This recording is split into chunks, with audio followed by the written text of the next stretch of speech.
సాధారణంగా మనకి ఏదైనా భయం వేస్తే హనుమాన్ చాలీస చదువుతాం. కానీ మీరు గనక ఈ గ్రామంలో హనుమాన్ చాలీస చదివితే హనుమంతుడు మిమ్మల్ని కాపాడడానికి రాడు. పైగా ఒక రాక్షసుడు స్వయంగా మీపై దాడి చేస్తాడు. అవును, మీరు విన్నది నిజమే. మ్యాప్లో ఈ భాగాన్ని జూమ్ చేస్తే మనకు ఒక రహస్యమైన గ్రామం కనిపిస్తుంది. దాని పేరే దైత్యనందూర్. ఇక్కడ హనుమంతుడి పేరు పలకడం కూడా నేరమే.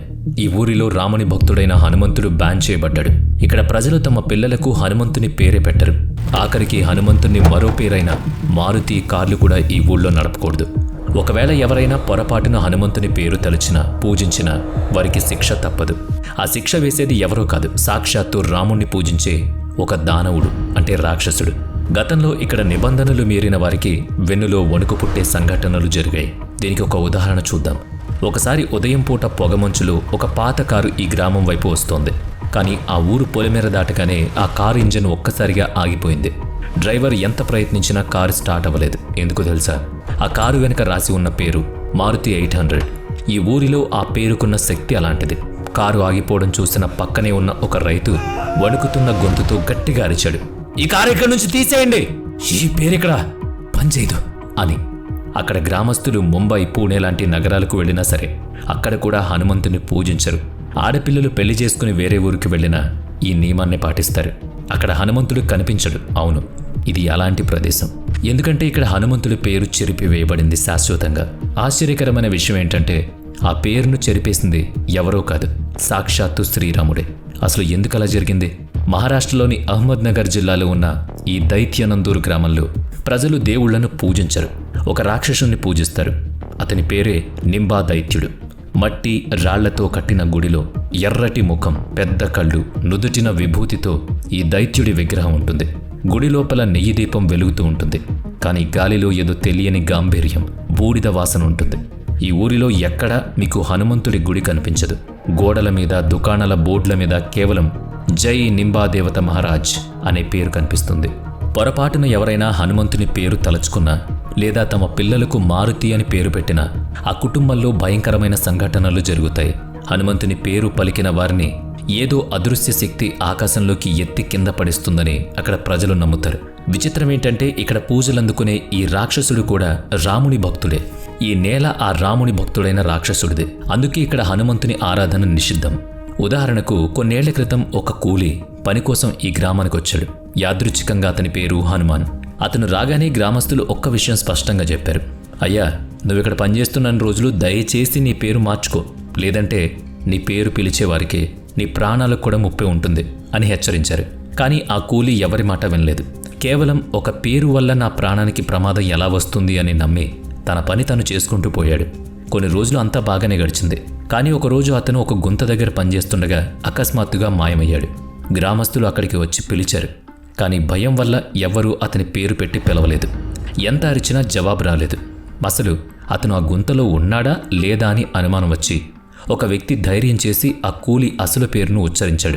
"హనుమాన్, నువ్వు క్షేమంగా ఉన్నావా?" అని అడిగాడంతే. అక్కడే అసలు అనర్థం మొదలైంది.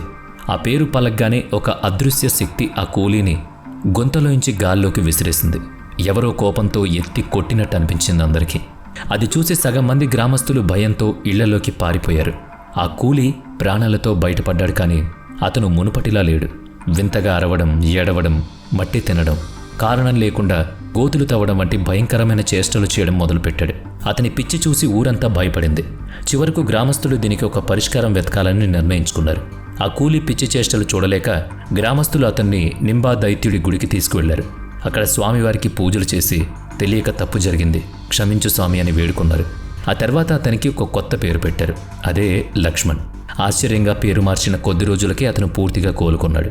వింత ఘటనలు ఆగిపోయాయి. ఇది నింబా దైత్యుడి హెచ్చరిక అని గ్రామస్తులు గట్టిగా నమ్మారు. కానీ ఇదొక్కటే కాదు, ఇంకో ఆసక్తికరమైన కథ ఉంది. ఈ ఊరిలో ఒకప్పుడు ఒక ప్రముఖ డాక్టర్ ఉండేవాడు. అతని చేతిలో జాసం చాలా బాగుండేది. చుట్టుపక్కల ఊర్ల నుంచి జనం అతని దగ్గరికి వచ్చేవారు. అతను బాగా సంపాదించేవాడు. కానీ ఒకరోజు అంతా తలకిందులైంది. అతను ఇచ్చే మందులు పనిచేయడం మానేశాయి. ఇంకా చెప్పాలంటే ఆ మందుల వల్ల రోగుల ఆరోగ్యం మరింత క్షీణించింది. దాంతో జనం రావడం మానేశారు. డాక్టర్ పూర్తిగా నష్టపోయాడు, కంగారు పాలైపోయాడు. బాధలో ఉన్న డాక్టర్ దగ్గరికి ఒక వృద్ధులొచ్చి, "నువ్వేమైనా హనుమంతుణ్ణి పూజించావా? ఇక్కడ అది నిషిద్ధం కదా" అని అడిగాడు. డాక్టర్ లేదన్నాడు. కానీ అప్పుడే అతడికి ఒక విషయం గుర్తొచ్చింది. అతను కొద్ది రోజుల క్రితమే ఒక కొత్త మారుతి 800 కారు కొన్నాడు. మారుతి అంటే హనుమంతుడే కదా. ఆ కారు కొన్నప్పటి నుంచే ఈ కష్టాలు మొదలయ్యాయని గ్రహించాడు. వెంటనే ఆ కారును ఊరి బయట వేరే వ్యక్తికి అమ్మేశాడు. ఆశ్చర్యంగా ఆ కారు అమ్మేయగానే అంతా శుభం జరిగింది. ఈ గ్రామానికి కొత్తగా వచ్చిన ఒక వ్యక్తికి కూడా వింత అనుభవం ఎదురైంది. ఒకరోజు అతని ట్రాక్టర్ పొలంలో ఇరుక్కుపోయింది. ఎంత ప్రయత్నించినా చక్రం కొంచెం కూడా ముందుకు కదలలేదు. మట్టిలో వింతగా కూరుకుపోయింది. గ్రామస్తులంతా సాయం చేస్తున్నారు. అప్పుడు ఒక కుర్రాడు చూపు ట్రాక్టర్ మీద ఉన్న చిన్న హనుమంతుడి విగ్రహం మీద పడింది. వెంటనే అతను భయపడిపోయాడు. ఇక్కడ హనుమంతుడు నిషేధం అని తెలియదా? అందుకే నీ బండి కదలట్లేదు అని హెచ్చరించాడు. ఆశ్చర్యం ఏంటంటే ఆ విగ్రహాన్ని అక్కడి నుంచి తీసేయగానే బండి బయటకు వచ్చేసింది. మరి ఇదంతా ఎందుకు జరిగింది? అక్కడ హనుమంతుడు ఎందుకు నిషిద్ధం? ఈ ప్రశ్నలకు సమాధానం దొరకాలంటే మాత్రం మనం త్రేతాయుగానికి వెళ్ళాలి. అప్పట్లో ఈ ప్రాంతం దండకారణ్యంలో భాగంగా ఉండేది. భయంకరమైన రాక్షసులు, దట్టమైన అడవులు, గుహలతో నిండిన ప్రదేశం ఇది. మనుషులు అడుగు పెట్టాలంటేనే భయం. ఇక్కడ రాక్షసులు మనుషులను వేటాడి తినేవాళ్ళు. కానీ ఒక రాక్షసుడు మాత్రం ఇందుకు మినహాయింపు. శ్రీరాముడు వనవాసంలో ఈ ప్రాంతానికి వచ్చినప్పుడు అక్కడ నింబా అనే దైత్యుడుండేవాడు. అతను పుట్టుకతో రాక్షసుడే, కానీ హృదయంలో మాత్రం రాముడంటే చాలా భక్తి. ఆ నింబా దైత్యుడు శరీరాకృతిలో భారీగా ఉన్న అతని మనసు మాత్రం వెన్న. ప్రతిరోజు సూర్యోదయానికి ముందే నిద్రలేచి ఒళ్లంతా విభూతి రాసుకుని రాముణ్ణి ధ్యానించేవాడు. అతని భక్తికి అడవిలోని క్రూర మృగాలు కూడా శాంతించేవి. ఒకరోజు మధ్యాహ్నం అతను ధ్యానంలో ఉండగా సీతాన్వేషణలో ఉన్న రాముడి ఆకలి తీర్చడానికి పండ్లు, మూలికల కోసం హనుమంతుడు ఆ అడవిలో దిగాడు. హనుమంతుడు పండ్లు కోస్తుంటే నింబ అడ్డుకున్నాడు. ఇది నా ప్రాంతం, నా అనుమతి లేకుండా ఇక్కడి నుంచి ఏది తీసుకువెళ్ళకూడదు అని గర్జించాడు. రాముడి సేవ కోసం హనుమంతుడు, తన నియమం కోసం నింబ. ఎవ్వరూ తగ్గలేదు. ఇద్దరి మధ్య భయంకరమైన యుద్ధం మొదలైంది. నింబ తన మాయాశక్తులతో అగ్నిని సృష్టిస్తే హనుమంతుడు తన గదతో విరుచుకుపడ్డాడు. విచిత్రం ఏంటంటే ఇద్దరూ రామనామస్మరణ చేస్తూనే కొట్టుకుంటున్నారు. హనుమంతుడికి తెలియదు తాను పోరాడుతుంది ఒక రామభక్తుడితో అని. ఇద్దరి శక్తులు సమానంగా ఉండడంతో యుద్ధం చాలా రోజులు సాగింది. చివరికి ఇద్దరూ అలసిపోయి నేలకూలారు. అప్పుడు నింబా దైత్యుడు కొన ఊపిరితో హే రామ్ అని పలికాడు. ఆ మాట వినగానే హనుమంతుడు ఆశ్చర్యానికి గురయ్యాడు. చేతిలోని గదను వదిలేశాడు. తాను ఇన్నాళ్ళు పోరాడింది ఒక రాక్షసుడితో కాదు, ఒక పరమ భక్తుడితో అని అర్థమైంది. ఆ శబ్దంతో సాక్షాత్తు శ్రీరామచంద్రుడు అక్కడ ప్రత్యక్షమయ్యాడు. తన ఇద్దరు భక్తుల పరిస్థితిని చూసి చలించిపోయాడు. హనుమంతుడు, నింబా ఇద్దరూ రాముడి పాదాలపై పడ్డారు. రాముడు నింబా తలపై చెయ్యి వేసి, నువ్వు రాక్షసుడైనా సరే నీ భక్తి స్వచ్ఛమైంది అని మెచ్చుకున్నాడు. రాముణ్ణి చూడగానే నింబా దైత్యుడి కళ్ళల్లో నీళ్లు తిరిగాయి. ప్రభు, నేను మీ భక్తుణ్ణి, కానీ మీ భక్తుడంటే ప్రపంచానికి గుర్తొచ్చేది హనుమంతుడే. నన్ను కూడా మీ భక్తుడిగా జనం గుర్తించాలి, పూజించాలి అని వేడుకున్నాడు. అప్పుడు శ్రీరాముడు చిరునవ్వుతో ఒక వరం ఇచ్చాడు. ఈ రోజు నుంచి ఈ నేల నింబా దైత్యుడికి సొంతం. ఇక్కడ కేవలం నింబా పేరు మాత్రమే వినిపిస్తుంది. హనుమంతుని పూజ ఇక్కడ జరగదు అని చెప్పాడు.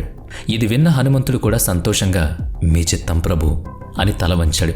ఆ ఆనందంలో నింబా కళ్ళ నుంచి రాలిన కన్నీళ్లు అతని శరీరం మీదున్న బూడిదతో ఈ మట్టిలో కలిసిపడ్డాయి. అందుకే ఈ ఊరి మట్టి రంగు ఎప్పటికీ మారిపోదు. ఇక్కడ మట్టిలో ఇప్పటికీ బూడిద కలిపినట్టుగా వాసనొస్తుంది. ఆనాటి నుంచి ఈ గ్రామం పేరు దైత్యనందూర్గా మారింది. ఇదంతా త్రేతాయుగం నాటి మాట. ఇప్పుడు ఈ గ్రామం చాలా మోడర్న్గా మారింది. స్కూళ్ళు, మొబైల్ టవర్లు, ట్రాక్టర్స్ అన్నీ ఉన్నాయి. కానీ ఆ అదృశ్య నియమం మాత్రం అలాగే ఉండిపోయింది. నేటికి ఎవరూ హనుమంతుని పేరు పలకరు, ఎవ్వరూ కూడా అక్కడ పూజ చేయరు. సైన్స్ ప్రకారం దీన్ని కలెక్టివ్ బిలీఫ్ అంటారు. 100 మంది ఒకే విషయాన్ని బలంగా నమ్మినప్పుడు ఆ నమ్మకమే నిజంగా మారుతుందట. దీన్నే నోసిబో ఎఫెక్ట్ అని కూడా అంటూ ఉంటారు. ఎన్ని పేర్లు పెట్టినా, సైన్స్ ఎంత లోతుగా మారినా కూడా నమ్మకాలు ఎప్పుడూ వమ్ముకావు. కొన్నిటిని నమ్మాలి కాదు, నమ్మి తీరాలి. వీడియో నచ్చితే లైక్ చేయండి, షేర్ చేయండి. ఇప్పటి వరకు మన ఛానల్ని సబ్స్క్రైబ్ చేయనట్లయితే ఇప్పుడే సబ్స్క్రైబ్ చేసుకుని పక్కనే ఉన్న బెల్ ఐకాన్పై క్లిక్ చేయండి. నెక్స్ట్ వీడియోలో మళ్ళీ కలుద్దాం. Thanks for watching.